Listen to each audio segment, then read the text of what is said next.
Bismillahirrahmanirrahim. Assalamualaikum warahmatullahi wabarakatuh. Selamat pagi anak-anak. Alhamdulillah hari ini kita PJJ Bahasa Indonesia. Sebelum kita mulai pembelajaran, mari kita berdoa menurut agama dan kepercayaan masing-masing. Berdoa, mulai. Berdoa, selesai. Baik, sebelum Ibu mulai pembelajarannya, untuk daftar hadir, silahkan kalian isi di link yang sudah Ibu bagikan di grup Mapel Bahasa Indonesia. Di PJJ kali ini kita masih di materi teks tanggapan untuk kelas 9 di semester genap ini. Minggu lalu sudah Ibu tugaskan kalian untuk membaca serta mencatat beberapa poin ya, beberapa materi yang ada di dalam teks tanggapan ini. Untuk kali ini Ibu yang akan menjelaskan ya. Silakan kalian simak dengan baik, semoga kalian bisa menerimanya dan memahaminya. Ya. Kita mulai dari pengertian teks tanggapan. Apa sih teks tanggapan itu? Ya, sebelum Ibu jelaskan apa itu teks tanggapan ya, ketika kalian membaca suatu teks yang berisi pendapat yang disampaikan oleh seseorang, ya, atau isinya itu tentang persoalan yang dihadapi, pernah tidak? Teks yang semacam itu termasuk ke dalam teks tanggapan.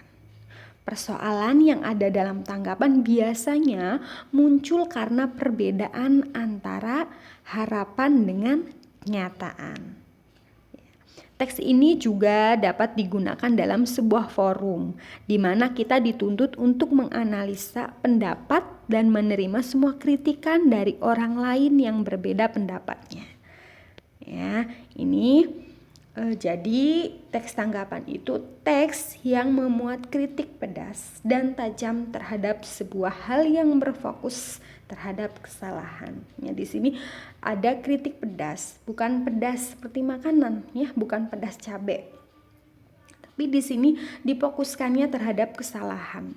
Sebetulnya bukan kesalahan yang gimana-gimana, tapi menurut ya, misal nih dalam sebuah debat ya, ada orang B memberikan kritik kepada orang A karena apa yang disampaikan itu kurang pas atau tidak sesuai dengan keinginan orang B.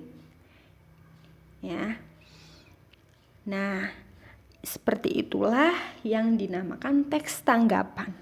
Ya, begitu pula teks tanggapan ketika kita mendapat tanggapan, menerima tanggapan, kita harus bisa menerimanya ya. Baik itu saran, kritik yang dilontarkan oleh orang lain, yang tentunya beralasan dan juga bersifat membangun. Oke. Selanjutnya, tujuan dan fungsi teks tanggapan. Ya.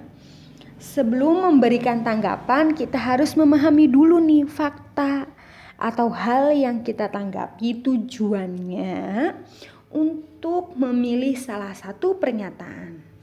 Karena pada teks tanggapan berisi alasan yang mendukung dan yang menolak. Jadi, ketika kita punya sebuah tanggapan ya, atau kita mempunyai sebuah pendapat,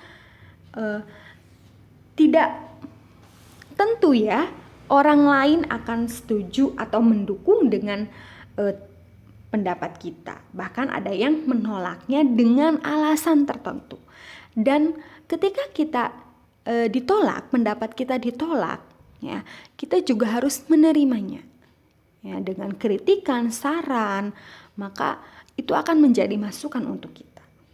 Nah, selanjutnya fungsi dari teks tanggapan untuk menganalisa dan memperbaiki atau merevisi suatu karya, ya, pendapat dan sebagainya. Itu tadi yang sudah Ibu katakan, ketika kita menerima kritik, saran ataupun pujian, ya, itu semata-mata untuk menganalisa dan memperbaiki atau merevisi karya kita. Paham ya sampai sini? Baik, Ibu lanjutkan. Menyimpulkan isi teks tanggapan berupa kritik atau pujian. Ya, ketika kita mau menyimpulkan, ya, atau kita memberikan tanggapan, kita harus simpulkan dulu, ya, isi dari teks tanggapan dari si penulis, ya. Langkah-langkahnya yang pertama kita harus membaca, ya, kita membaca paragraf tersebut, teks tersebut, lalu kita menentukan kalimat utamanya, baru kita membuat kesimpulan. Nah, setelah kita tahu kesimpulannya apa, nah, kita mau menanggapi isi informasi, ya, isi informasi yang ada di dalam teks tanggapan tersebut dengan alasan yang logis. Maksudnya menanggapi di sini memberi respon terhadap isi informasi yang disampaikan. Proses menanggapi isi informasi dalam teks selalu berkaitan dengan suatu bacaan. Ya, langkah-langkahnya yang pertama, membaca secara keseluruhan isi teks, mengidentifikasi informasi, lalu menanggapi teks dengan kritikan atau pujian. Ya, kalau kita tidak setuju, kita berikan kritikannya, kenapa kita tidak setuju, ya, alasan-alasannya apa. Lalu kita memberikan pujian. Oke, berikutnya struktur teks tanggapan, ya. Di struktur teks tanggapan itu ada 3. Nah, ini biasanya kalau di teks lain itu evaluasi itu biasanya terakhir, tapi di teks tanggapan ini struktur yang pertama ada ada struktur evaluasi. Nah, evaluasi ini merupakan bagian awal teks yang berisi pernyataan umum tentang persoalan yang disampaikan oleh penulis. Ya. Lalu yang kedua, deskripsi. Deskripsi ini kan isinya penggambaran, ya, menggambarkan. Nah, bagian ini berisi informasi tentang alasan yang mendukung pernyataan dan yang menolak pernyataan. Jadi kenapa mendukung, kenapa menolak, adanya di deskripsi. Lalu yang terakhir ada penegasan ulang. Nah, di penegasan ulang ini, ya, di bagian terakhir ini isinya itu apa yang sudah dilakukan dan diputuskan, ya, jadi kesimpulan. Ya, itulah 3 struktur teks tanggapan. Baik, ciri-cirinya, ya, ciri-ciri teks tanggapan, ciri-ciri kebahasaan, ya. Yang pertama adanya kalimat aktif. Nah, kalimat aktif, kalimat yang subjeknya melakukan suatu pekerjaan atau perbuatan. Ya, contoh sederhananya, saya makan jeruk. Nah, itu merupakan kalimat aktif karena subjeknya saya itu melakukan suatu perbuatan, yaitu makan. Ya, itu contoh sederhana. Lalu yang kedua adanya kata tugas. Nah, kata tugas di sini tidak mempunyai makna yang leksikal, hanya memiliki makna gramatikal. Contohnya dengan, tetapi, telah, ya. Kata-kata tersebut tidak bisa mengalami perubahan. Jadi tetap dengan, ya, dengan gitu, ya. Bahasa yang deskripsi, ya, suatu kaidah upaya pengolahan data menjadi sesuatu yang dapat diutarakan secara jelas dan tepat dengan tujuan agar dapat dimengerti oleh orang yang tidak langsung mengalaminya sendiri. Ya, bahasa deskripsi di sini berisikan penggambaran atau penjelasan isi suatu teks. Ya, ingat penggambaran. Lalu yang terakhir, cirinya ada bahasa penilaian.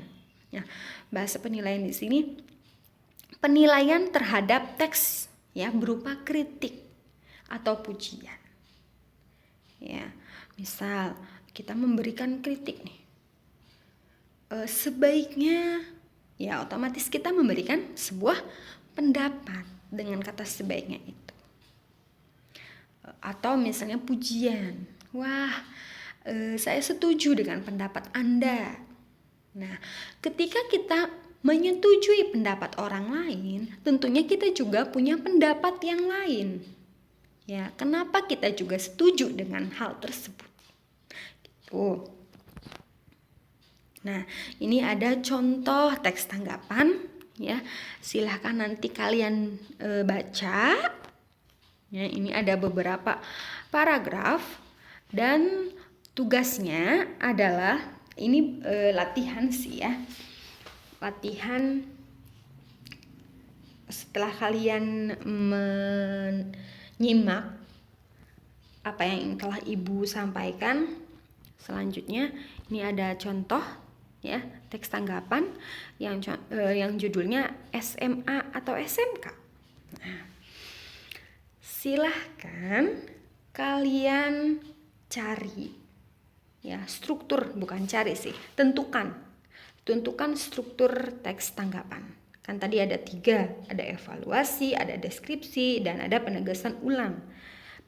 Paragraf berapa? Evaluasi itu ada di paragraf berapa, deskripsi ada di paragraf berapa, dan penegasan ulang ada di paragraf keberapa. Itu yang pertama, soal pertama. Soal yang kedua,